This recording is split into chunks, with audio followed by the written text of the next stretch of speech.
prioritas penggunaan dana desa ini sudah ada amanahnya, yaitu Peraturan Pemerintah Nomor 22 Tahun 2015 yang memberikan mandat kepada Menteri Desa PDTT untuk setiap tahun menerbitkan Permendes, Peraturan Menteri Desa yang mengatur prioritas penggunaan dana desa.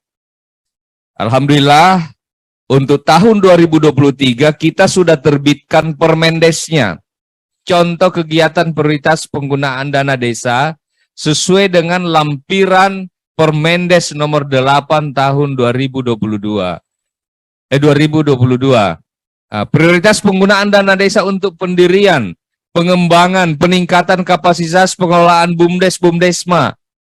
Jadi contoh-contoh kegiatannya bisa dalam bentuk pendirian BUMDes-BUMDesma, bisa dalam bentuk penyertaan modal BUMDes-BUMDesma, kemudian bisa dalam bentuk pengembangan usaha atau unit usaha yang ada di BUMDes-BUMDesma yang difokuskan untuk pembentukan dan pengembangan produk unggulan.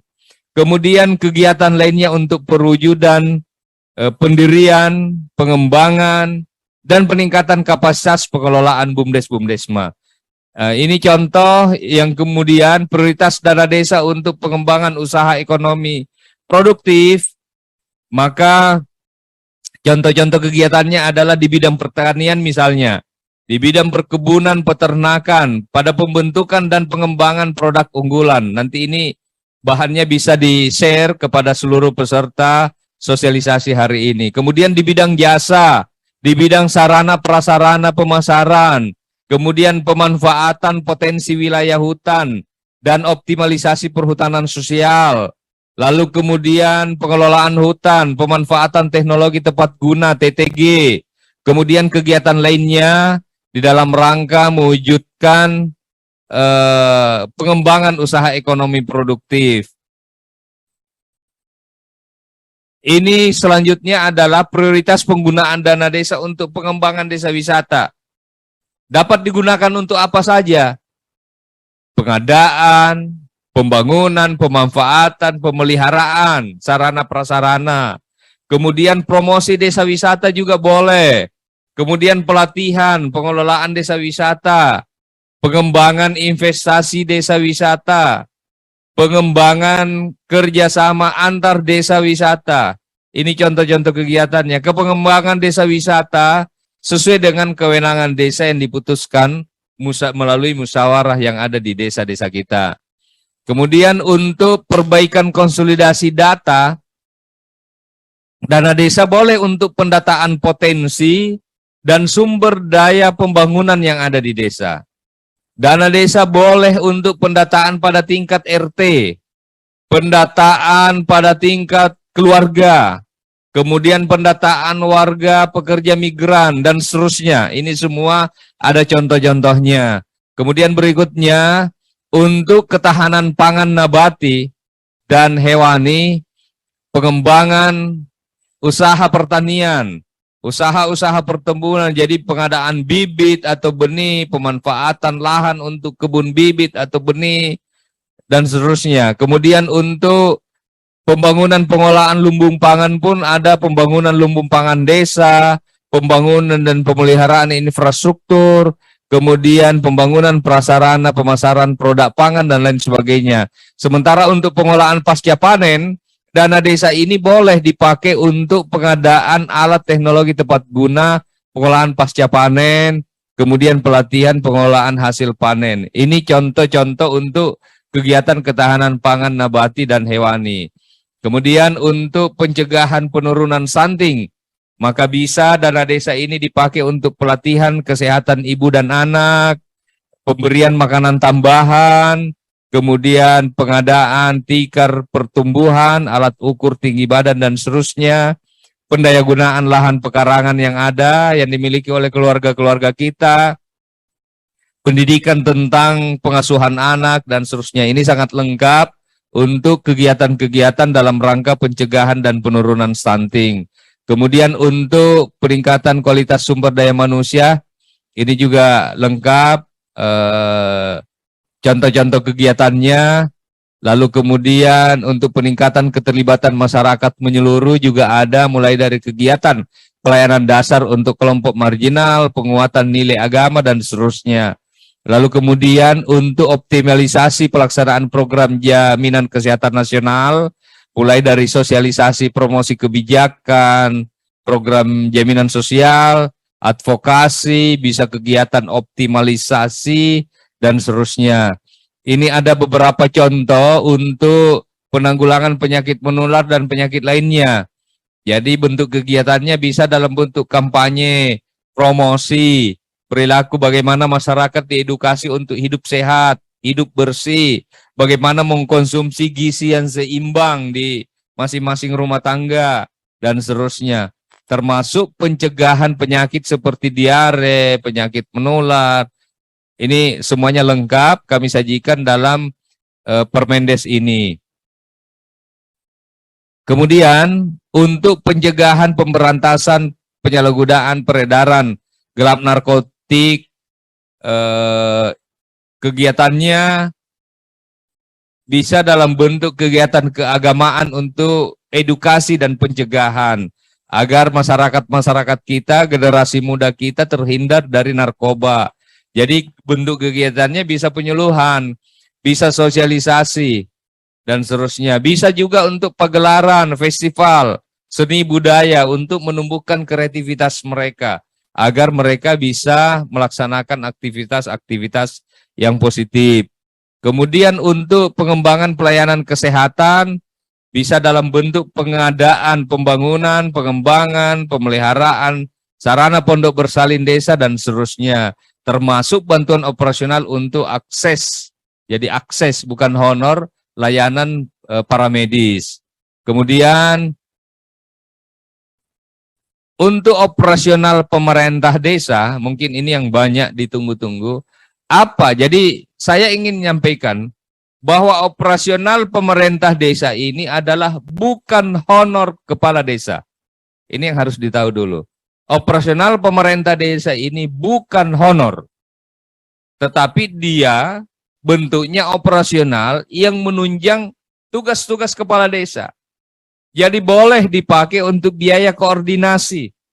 Misalnya pemerintah desa ingin berkoordinasi ke pemerintah daerah, kabupaten atau ke provinsi, maka dana desa untuk operasional yang 3% ini bisa dipakai dalam rangka apa? Tentu dalam rangka membangun keharmonisan hubungan pemerintahan, koordinasi antar level pemerintah yang saya sebutkan tadi. Yang kedua, operasional 3% ini juga bisa dipakai untuk biaya penanggulangan kerawanan sosial masyarakat. Misalnya untuk membiayai kegiatan dalam rangka pencegahan dan penanggulangan kerawanan sosial yang disebabkan oleh kemiskinan, kesusahan, oleh musibah, keterbatasan dana, ada konflik sosial, bencana yang menimpa warga. Contoh konkretnya seperti apa? Ada kepala desa lagi nyenyak tidur, jam 1 malam tiba-tiba ada warga yang ketok pintu. Warga ini harus dirujuk ke rumah sakit karena dia sakit. Rumah sakitnya jauh dari desa. Butuh biaya transport.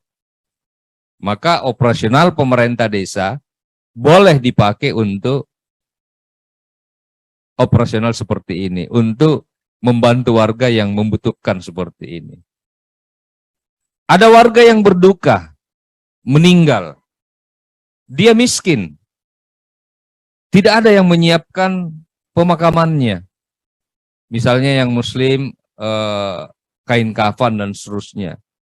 Maka dana desa ini boleh dipakai untuk membiayai warga miskin yang meninggal untuk pemakamannya.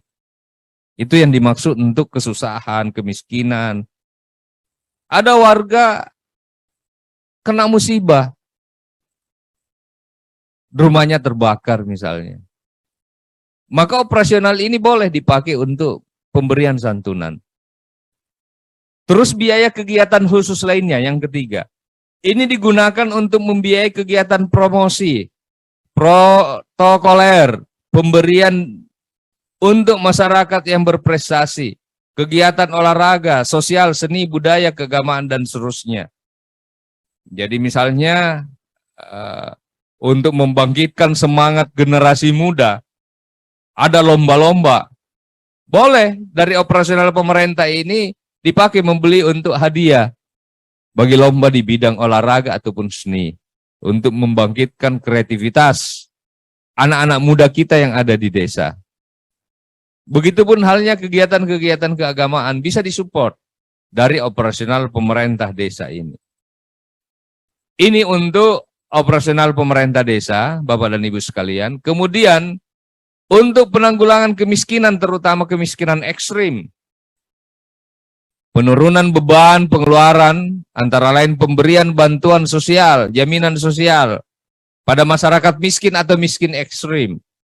Kemudian peningkatan pendapatan, pemberdayaan usaha mikro, kecil, menengah, pengembangan ekonomi lokal yang ada di desa-desa kita.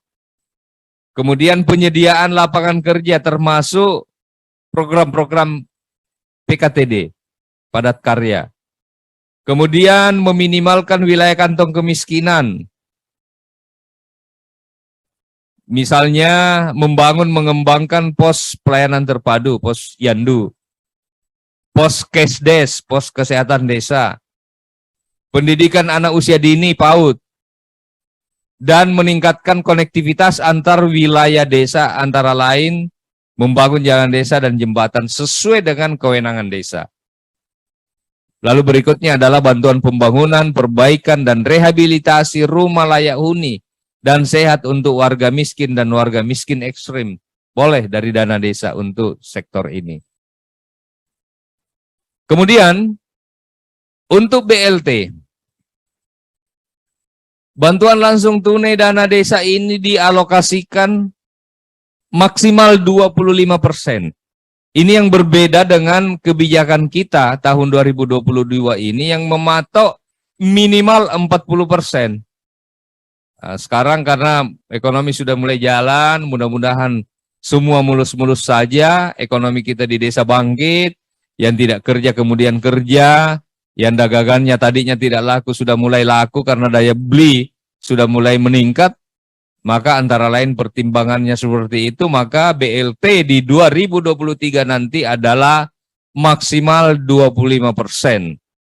Sehingga dengan BLT 25% maksimal ini memberikan ruang bagi desa-desa kita untuk mengefektifkan apa yang menjadi usulan-usulan atau program-program prioritas yang ada di desa.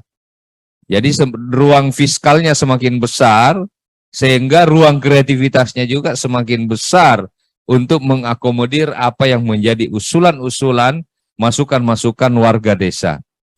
Kemudian untuk BLT maksimal 25% ini, kriterianya apa saja?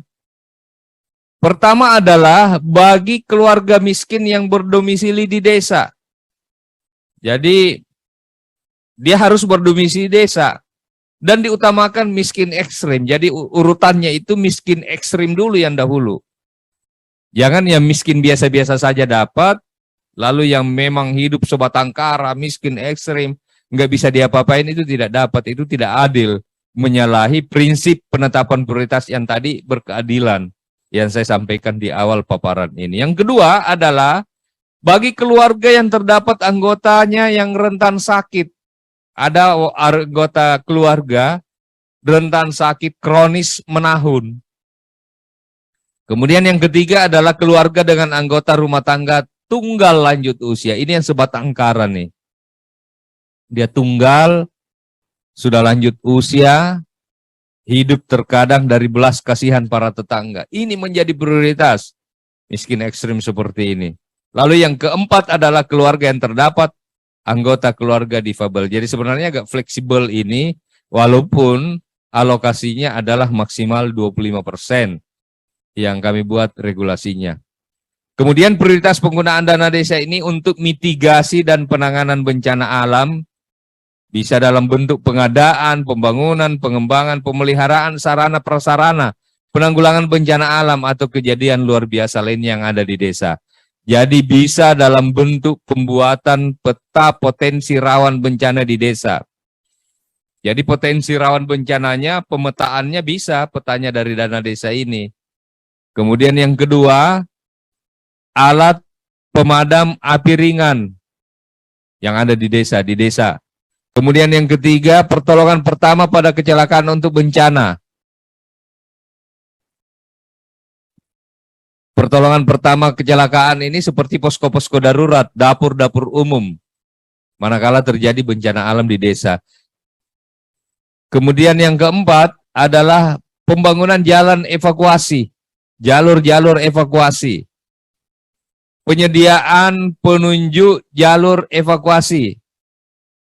Kegiatan tanggap darurat bencana alam. Ya, jadi ini erat kaitannya dengan pertolongan pertama tadi, tanggap darurat ini. Ada kejadian langsung action. Itu boleh dari dana desa. Penyediaan tempat pengungsian. Manakala ada warga tempatnya banjir, kemudian di lokasi yang banjir tersebut tidak bisa ditempati oleh warga, maka bisa dibuat tempat pengungsian. Pembersihan lingkungan perumahan yang terkena bencana alam, rehabilitasi dan rekonstruksi lingkungan, kemudian sarana prasarana untuk mitigasi dan penanggulangan bencana alam. Lalu berikutnya Bapak dan Ibu sekalian, untuk bencana non-alam, antara lain muncul akibat endemik, wabah, virus, bakteri yang berdampak luas bagi masyarakat. Seperti contohnya coronavirus ini. Kemudian bencana non-alam yang muncul bertahap, hewan dan ternak seperti penyakit menular mulut dan kuku, antraks. Tapi ini pun harus sesuai kewenangan desa, karena penyakit mulut dan kuku tadi, itu ada pembagian kewenangannya, termasuk penyediaan vaksin itu dalam peraturan Menteri Pertanian, itu menjadi kewenangan pemerintah kabupaten. Jadi desa ini mungkin sifatnya adalah sosialisasi atau pembersihan kandang yang sesuai kewenangan desa, yang kecil-kecil saja. Lalu yang ketiga adalah bencana non-alam seperti tanaman produksi rakyat, kena hama wereng, kemudian hama belalang, itu bagaimana. Tetapi sekali lagi, ini harus dikomunikasikan dengan SKPD teknis terkait, dan sekali lagi kuncinya adalah kewenangan desa. Begitupun untuk kegiatan-kegiatan lain seperti desa aman COVID, relawan desa aman COVID, dan seterusnya. Bapak dan Ibu sekalian, ini ada desa aman COVID, ini contoh-contoh kegiatannya. Saya pikir tidak perlu saya detailkan, karena COVID ini kita berdoa mudah-mudahan segera hilang dari negeri ini, biar tugas seperti ini kita tidak lakukan lagi. Ini tugas relawannya melakukan